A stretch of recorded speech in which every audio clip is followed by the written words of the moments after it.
In Tahrir Square last Tuesday, as on many other occasions, when Muslims went down to pray, they were protected by Egypt's Christians.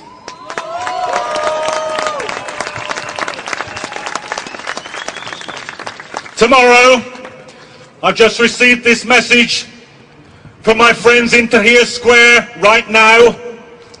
They have decided that tomorrow will be a day for the martyrs, and that a mass, a Christian mass, will be said in Tahrir Square, and the Christians will be protected by the Muslims.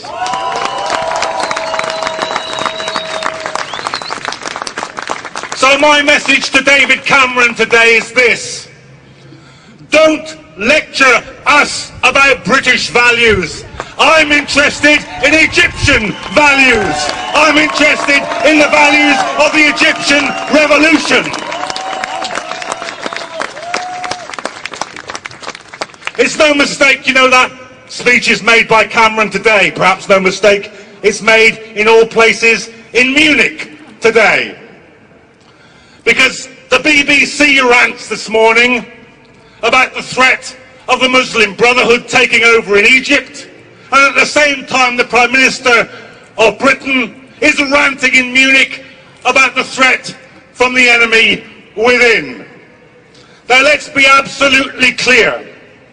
What every Muslim I talked to said in Egypt, what every Christian I said to talked in Egypt, what every socialist I talked to said in Egypt, what every trade unionist I talked to in Egypt said, this is a people's revolution against the plutocrats, the murderers, the torturers, the globalizers, the corporations.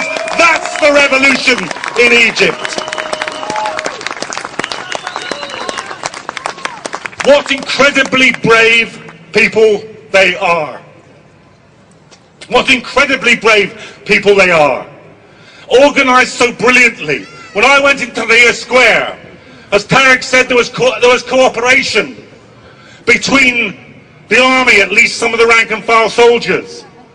The rank and file soldier, the squad, he asked to see my identity. I showed him my passport. He then passed me over to a woman in a full burqa who searched my bag, apologised and said it's for our own safety.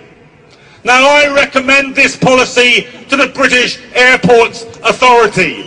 I would feel safer if instead of searching women in burqas, they allowed women in burqas to do the searching.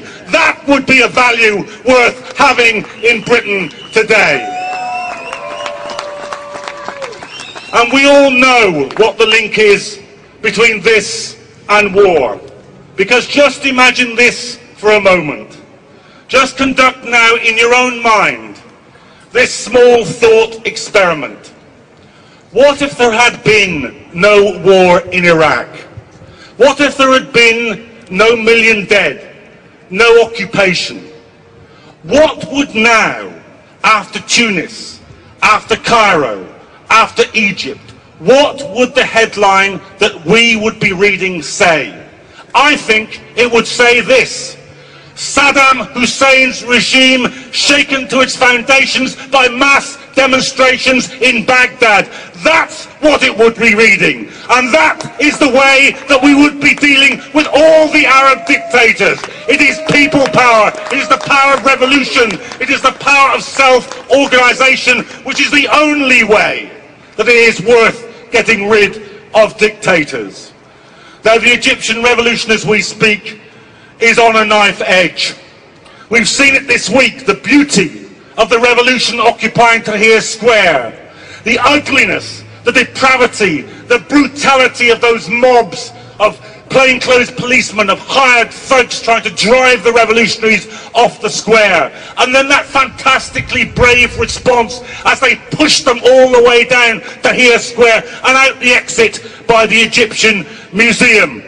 And then yesterday, the masses returning and holding the square.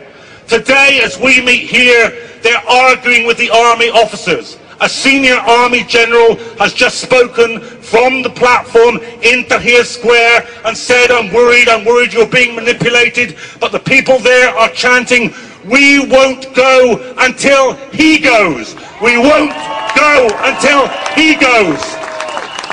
The soul, the heart, the existence of the Egyptian revolution is at stake. And every last thing that we can do, every last protest, every last meeting, every last letter, every last message, you must do it.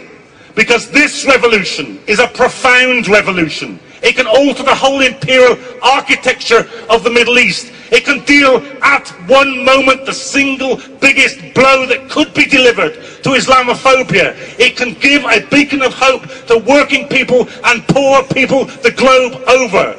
So today, recommit yourselves, every last piece of energy, imagination, initiative, activity, everything for the Egyptian revolution.